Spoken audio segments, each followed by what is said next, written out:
बहुत समय पहले की बात है। पहाड़ियों और हरे भरे खेतों से घिरे हुए सूरजपुर गांव में एक बूढ़ी माँ कमला और उसका बेटा अर्जुन रहते थे। उनका घर मिट्टी का था, छत पुरानी थी और गरीबी उनकी रोज की साथी थी। लेकिन उस छोटे से घर में ईमानदारी और संस्कारों की कोई कमी नहीं थी। कमला ने अपने बेटे अर्जुन को बचपन से ही सच और मेहनत का रास्ता सिखाया था। अब अर्जुन लगभग 25 वर्ष का हो चुका था। वह बहुत मेहनती था, लेकिन किस्मत ने कभी उसका साथ नहीं दिया। अर्जुन के सिर से उसके पिता का साया बचपन में ही उठ गया था। वह दिन भर दूसरों के खेतों में मजदूरी करता और शाम को घर आकर अपनी माँ से कहता, माँ, एक दिन सब ठीक हो जाएगा। फिर एक दिन की बात है। बेटा अर्जुन, कभी कभी मुझे डर लगता है कि पता नहीं भगवान हमारी परीक्षा कब तक लेंगे। तू सुबह से शाम तक मेहनत करता है, फिर भी हमारे घर की हालत नहीं बदलती। जब मैं तेरे फटे हुए हाथ देखती हूँ ना, तो मेरा दिल रो पड़ता है।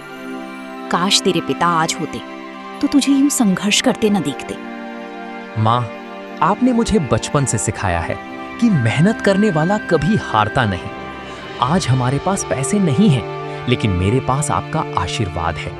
मैं वादा करता हूँ कि एक दिन ऐसा जरूर आएगा जब आपको इस टूटे हुए घर में नहीं रहना पड़ेगा। मैं आपकी हर परेशानी दूर करके रहूंगा। बेटा, गरीब इंसान के पास धन दौलत नहीं होती, लेकिन उसका चरित्र ही उसकी सबसे बड़ी पूंजी होता है। चाहे कितनी भी बड़ी मुसीबत क्यों ना आ जाए, कभी अपनी सच्चाई और ईमानदारी का साथ मत छोड़ना। माँ, आपकी यही सीख मेरी सबसे बड़ी ताकत है।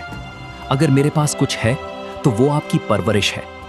मैं मेहनत कर लूंगा, लेकिन गलत रास्ते पर कभी नहीं जाऊंगा।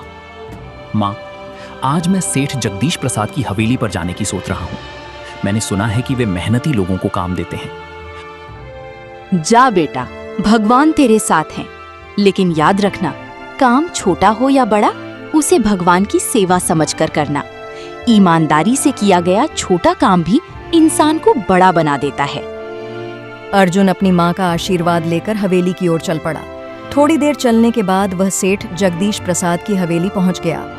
अंदर उसकी मुलाकात स्वयं सेठ जगदीश प्रसाद से हो गई।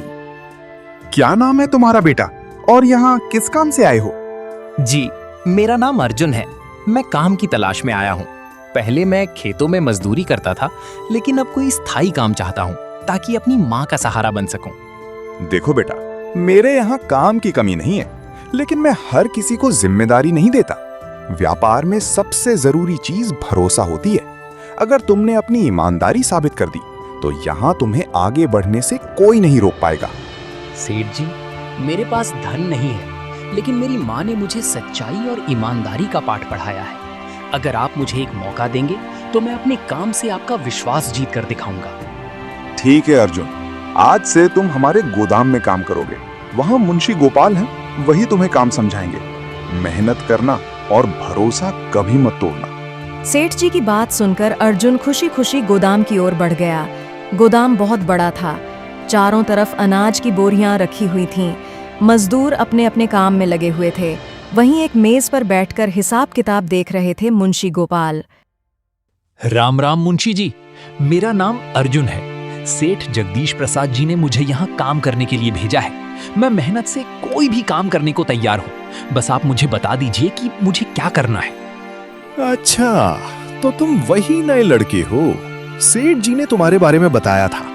देखो बेटा, इस गोदाम में सिर्फ ताकत से काम नहीं चलता, यहाँ ईमानदारी और जिम्मेदारी भी चाहिए होती है।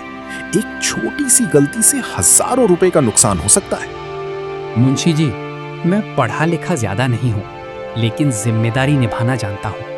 आप मुझे जो भी काम देंगे, मैं पूरी लगन और सच्चाई से करूंगा। बहुत अच्छी बात है।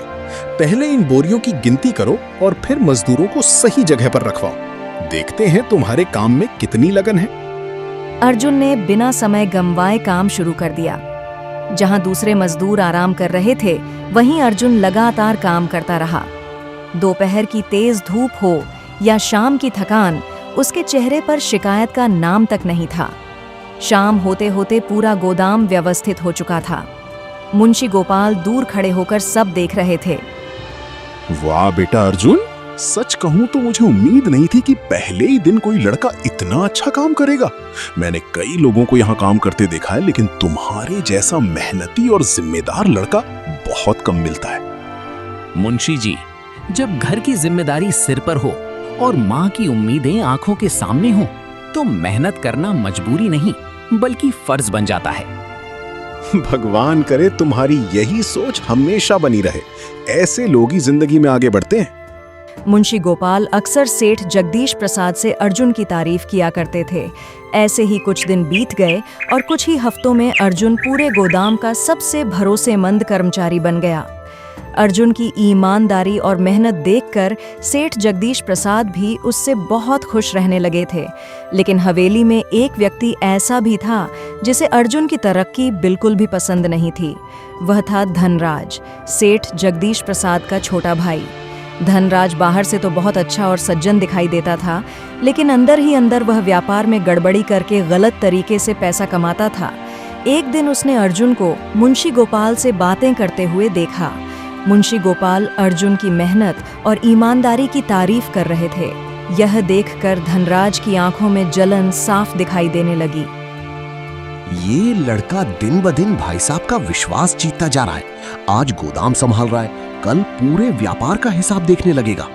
अगर ऐसा हुआ तो मेरी सारी चालाकियां पकड़ में आ जाएंगी। नहीं, इससे पहले कि ये मेरे लिए खतरा बने, मुझे कोई बड़ा खेल खेलना होगा। उसी रात धनराज अपने कमरे में बैठा कुछ कागज देख रहा था। तभी उसका खास आदमी वहां पहुंचा। सुनो, ध्यान से मेरी बात सुनो। बहुत जल्द हमें अर्जुन को इस गोदाम से बाहर करना होगा।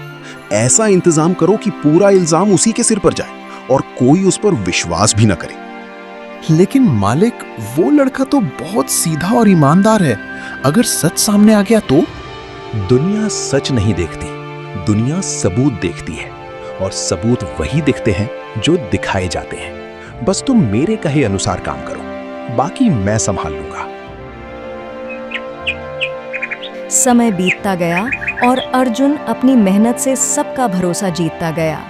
अब सेठ जगदीश प्रसाद भी उसे छोटे मोटे कामों के बजाय बड़ी जिम्मेदारियां देने लगे थे। एक दिन सुबह सुबह सेठ जी गोदाम पहुंचे। अर्जुन बेटा, आज शहर से अनाज की बहुत बड़ी खेप आने वाली है। इसकी पूरी जिम्मेदारी मैं तुम्हें सौंप रहा हूँ। हर बोरी का हिसाब बिल्कुल सही होना चाहिए। सेठ जी, आपने मुझ पर जो विश्वास किया है, मैं उसे कभी टूटने नहीं दूंगा। आप निश्चिंत रहिए, एक एक बोरी का हिसाब पूरी ईमानदारी से रखूंगा। मुझे तुम पर पूरा भरोसा है बेटा, इसी वजह से मैं तुम्हें ये काम सौंप रहा हूँ। पूरा दिन अर्जुन और बाकी मजदूर गोदाम में काम करते रहे। शाम तक सारा अनाज सही जगह पर रख दिया गया। रात होने लगी, लेकिन अर्जुन अभी भी हिसाब किताब पूरा करने में लगा हुआ था। इसी बीच धनराज गोदाम में पहुंचा। अरे अर्जुन, अभी तक घर नहीं गए?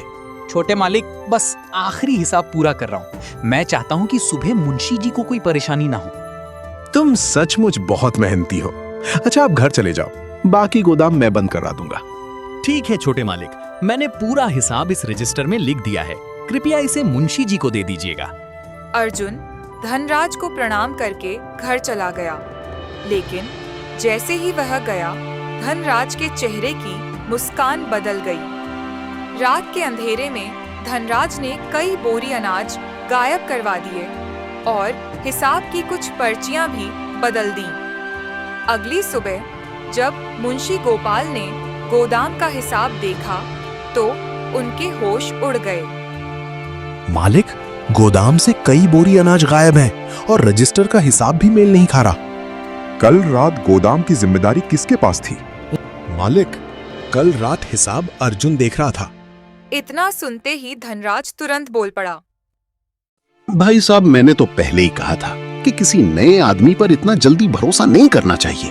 सेठ जी ने तुरंत अर्जुन को बुलाने का आदेश दिया। कुछ ही देर में अर्जुन वहां पहुंच गया। प्रणाम सेठ जी, आपने मुझे बुलाया?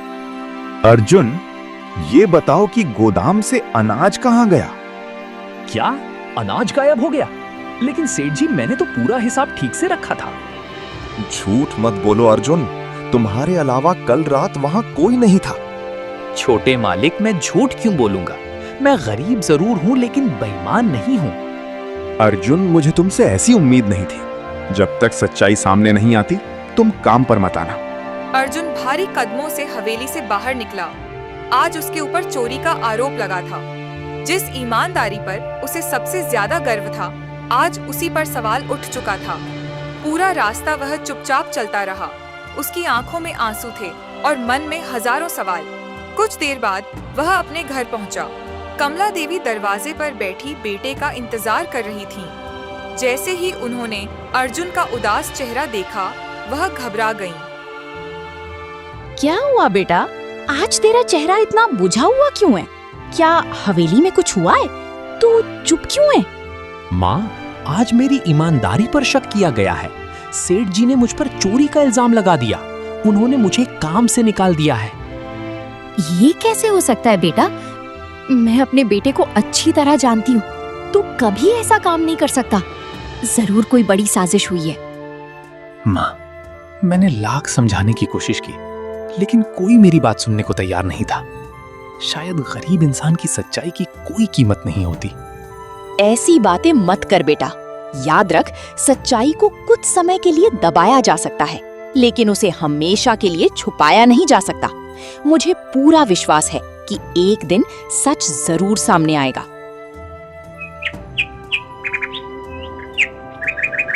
अगली सुबह अर्जुन काम की तलाश में गांव की ओर निकला, लेकिन अब गांव के लोग उसे अलग नजरों से देखने लगे थे। कुछ लोग आपस में बातें कर रहे थे। अरे, यही है वो लड़का जिस पर सेठ जी ने चोरी का आरोप लगाया है। हमें तो पहले से ही शक था। इतनी जल्दी कोई इतना भरोसा कैसे जीत सकता है? अर्जुन यह सब सुन रहा था, लेकिन उसने कुछ नहीं कहा। तभी सामने से भोला काका आते दिखाई दिए। अरे अर्जुन बेटा, ये सब मैं क्या सुन रहा हूँ? लोग कह रहे हैं कि तूने चोरी की है। काका, मैंने कोई चोरी नहीं की। मुझे फंसाया गया है, लेकिन मेरे पास अपनी बेगुनाही साबित करने के लिए कोई सबूत नहीं है। बेटा, मुझे तेरी ईमानदारी पर पूरा भरोसा है। मैंने तुझे बचपन से देखा है। तू गलत काम कर ही नहीं सकता। हिम्मत मत हार। भगवान देर जरूर करता है, लेकिन न्याय जरूर करता है।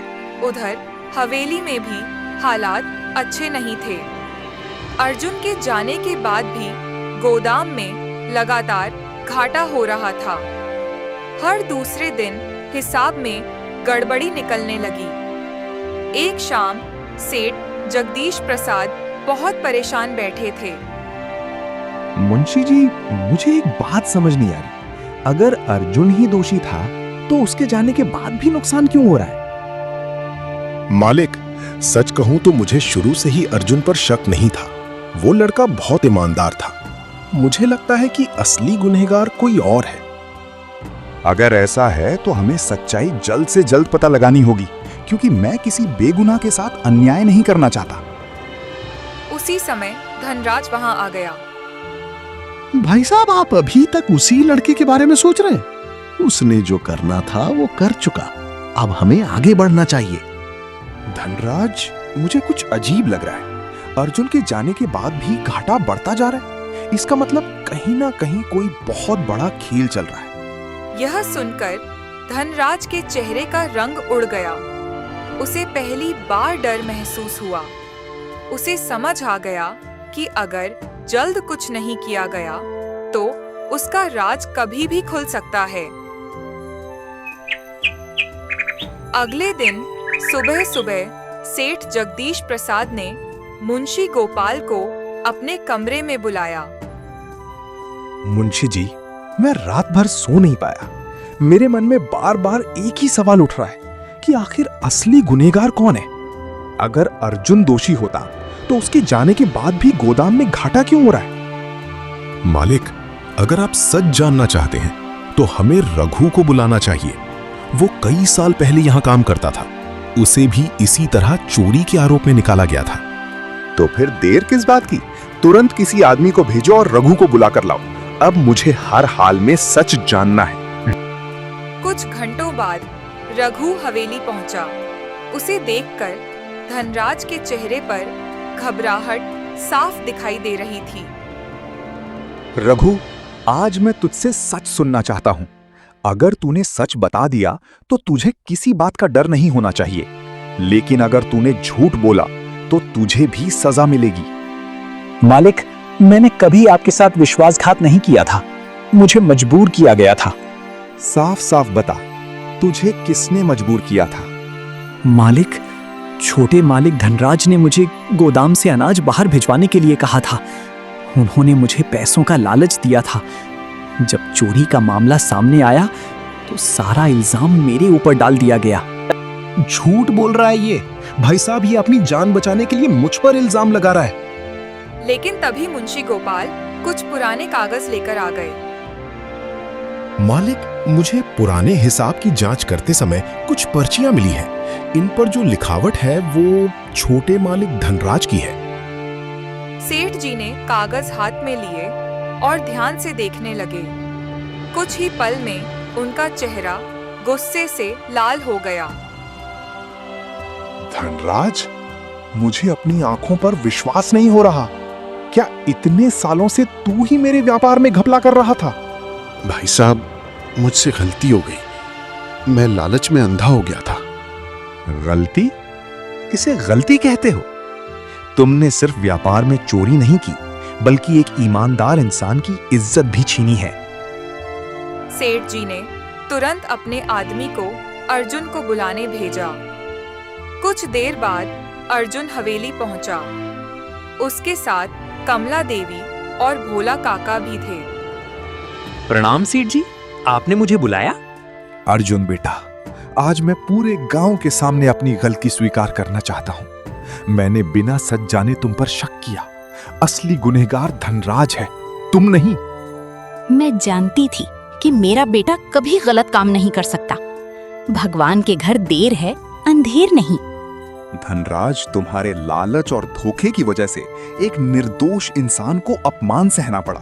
इसलिए आज से तुम्हें गांव के सभी व्यापारिक कार्यों से हमेशा के लिए अलग किया जाता है।